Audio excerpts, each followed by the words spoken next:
Parlons maintenant de la question du tarif, parce que dans la vidéo que j'avais fait à l'origine, c'était un point assez clair, assez central, c'était de savoir quel était le tarif et quel était le multiple qui était cohérent là-dessus. Puisque moi, le chiffre que j'avais vu sur tous les sites, c'était 5 millions. Donc, parfois, c'était 5 millions d'euros, parfois, c'était 5 millions de dollars. Quand on a parlé ensemble en début de semaine, tu m'as dit que ce n'était pas le prix initial que tu avais mis, que ça avait été changé par la suite par ton broker. Mhm. Ouais, il y a plusieurs raisons à ça. Déjà, j'aimerais préciser pour ceux qui nous écoutent que le broker, c'est donc le courtier qui va vendre mon business ou mon entreprise, donc l'actif ou la partie fiscale. Et donc, ce broker, c'est cette personne-là qui a repris la main sur les différents sites sur lesquels j'avais listé mon site. Et lorsque j'ai commencé à vendre mon site, je m'étais dit, voilà, je vais le vendre 3 millions d'euros si je le vends en direct. Ensuite, les brokers, en fonction des brokers, ont tous des commissions différentes. Certains vont prendre 5%, d'autres 10%, d'autres 12%, d'autres 15%. Et donc, en fonction de ça, moi, de toute manière, c'était relativement simple. Je dis pas de problème. Moi, je veux en retirer autant et il faut que j'ai au moins ce prix-là après la commission du broker. Tu avais fixé un tarif. Ensuite, Et le tarif, c'était 3 millions. ça dépendait des brokers parce que ça dépend beaucoup du portefeuille qu'ils ont en fait.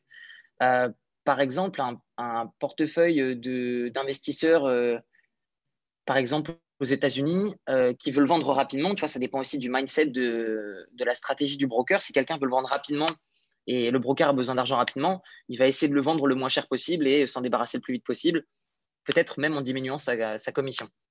À l'inverse, un broker, je prends l'exemple de Flippa parce que c'est avec Flippa que je travaille, euh, c'est des gens qui sont patients, c'est des gens qui veulent en tirer un bon prix, c'est des gens qui ont du cash.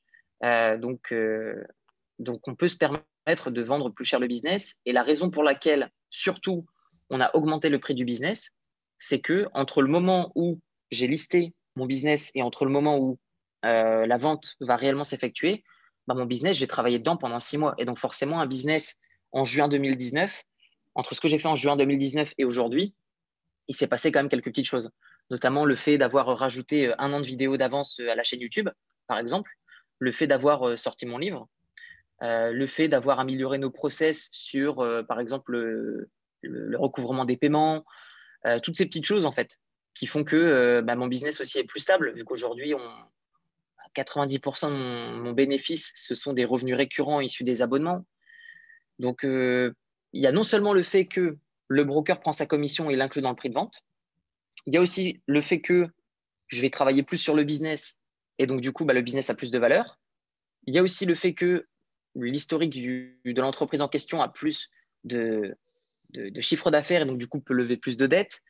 Donc c'est un ensemble de choses qui fait que un business peut être listé en juin 2019 à 3 millions d'euros et que 6 mois après, il soit listé je ne vais pas dire au double parce que c'est quand même abusé et je ne pense pas avoir créé le double de valeur en 6 mois. Mais je dirais qu'un un listing raisonnable, par exemple, pour un business comme ça, de toute façon, je pense que déjà, il faut, entre guillemets, faire peur aux investisseurs qui vont me faire perdre du temps. Je- Moi, honnêtement, j'ai perdu énormément de temps avec des profils d'investisseurs qui me disent oui, j'ai assez d'argent pour acheter l'entreprise et qui finalement, au moment de fournir une POF, Proof of Fund, eh bien, du coup, il n'y a plus personne. Donc, les personnes jouent l'autruche. Donc, en fait, ils prennent des informations sur ton business pendant un certain temps. Ensuite, on arrive à généralement la création de la structure, c'est-à-dire comment va se passer la transition de l'entreprise. Et enfin, on fournit ce qu'on appelle une LOI, donc une Letter of Interest, et la POF que j'ai évoquée juste avant. Et donc, c'est à ce moment-là où on peut commencer à établir les contrats. Et du coup, bah, moi, j'ai perdu beaucoup de temps en fait avec des gens qui me disaient oui, c'est bon, j'ai 3 millions de dollars. Et puis en fait, les gens en ont deux. Donc maintenant, on vise par exemple 5 pour que les gens nous disent oui, c'est bon, en fait, machin, j'achète. Et puis, on va pas être déçu s'ils nous disent voilà, j'en ai que 4, vu qu'on va essayer de vendre une partie du business, vu que je peux vendre une partie du business. Par exemple, si je dis bah voilà, je garde la partie je sais pas, vous voulez me racheter juste le blog, vous voulez me racheter juste la chaîne YouTube, vous voulez ma liste email ou pas?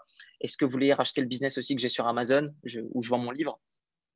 Donc, avoir les actifs qu'ils veulent. Et donc, en fonction de ça et en fonction aussi de mon implication, par exemple, quelqu'un qui me dit je te rachète 5 millions de dollars, je lui fais par exemple 2 ans ou 3 ans de vidéos d'avance à un certain rythme de vidéos par semaine. Maintenant, si quelqu'un me dit, voilà, je te le propose 2 millions de dollars, je dis, bon, bah, par contre, je te le vends, mais tu ne me poses pas une question après, quoi. C'est-à-dire que je te fais les transferts, c'est échange, basta. Et encore pour 2 millions de dollars, c'est à peu près ce que j'ai fait en 2020. Du coup, j'ai fait ma comptabilité hier et c'était pas mal. Et donc, du coup, je ne vois pas pourquoi je le vendrais à 2 millions de dollars. J'ai eu pas mal de propositions à des gens qui ont démarré à 3 millions et ils m'ont dit, ouais, finalement, 2 millions, machin. Je dis, mais vous êtes des malades. Je dis, non. Et il y a beaucoup de gens, en fait, qui, à la fin du process, parce qu'on est dans un process avancé et que les deux parties ont envie de vendre, finalement, je me retrouve avec des gens un peu cheap qui me disent, ouais, bah voilà, il me manque 1 million de dollars, comment on fait? Bah, on le fait pas, c'est tout. Il n'y a pas de problème. Moi, je suis pas dans l'urgence de vendre. Je vais pas, je préfère attendre 2, 3 mois et puis me manger 1 million de dollars de plus plutôt que de dire oui et puis le vendre beaucoup moins, quoi. Surtout que ça tourne pas mal, donc pas de problème pour Donc, attendre. donc, au niveau de ta target, on est autour de 2,5 à 4 en gros sur la fourchette. Tu dirais ça? Ça, ça dépend encore une fois ça dépend de mon intervention. Par exemple, quelqu'un par exemple qui me le rachèterait pour parler concrètement. Quelqu'un par exemple qui me le rachèterait 3,5 millions, je dirais bah voilà, je te donne 1 an de vidéo d'avance et pendant 1 an, je serai disponible 24 heures sur 24. Tu as mon numéro de téléphone, on s'appelle et puis voilà, si jamais tu veux que je fasse quelque chose en particulier, je peux m'en occuper. Et voilà, donc il y a une période d'accompagnement sur la transition pendant 1 an. Cependant, si quelqu'un me dit, bah voilà, moi, je veux racheter 3,5 millions et puis je veux rajouter, par exemple, 500 000 dollars d'extra pour que tu me fasses X vidéos d'avance, bah, dans ce cas-là, je pourrais dire, bah ok, ça marche. Donc, c'est vraiment en fonction de mon implication. Par Mhm. exemple, un des investisseurs avec qui on est actuellement en discussion, c'est quelqu'un qui a un business qui est à peu près similaire au mien et qui m'a demandé, donc certes, de racheter mes actifs. Lui, la partie fiscalité, ça ne l'intéresse pas. Il veut racheter l'actif. Et lui, ce qu'il veut surtout, c'est que je devienne un genre de prestataire pour son entreprise qu'il a personnellement. Ce qu'il veut racheter aussi, c'est le fait de copier mon business model. C'est-à-dire qu'il a un business qui ressemble au mien, mais qui ne fonctionne pas de la même façon. Et il veut que j'implémente la manière dont mon entreprise fonctionne dans la sienne. Donc forcément, le prix n'est pas le même. Salut, c'est Stan, j'espère que vous avez apprécié cet extrait du podcast Marketing Mania. Bien sûr, vous pouvez retrouver l'ensemble des épisodes du podcast, y compris les instructions sur comment vous abonner sur l'application Apple Podcast ou sur votre téléphone Android en vous rendant sur mon site à l'adresse marketingmania.fr/podcast. Je vous ai mis le lien dans la description de cette vidéo.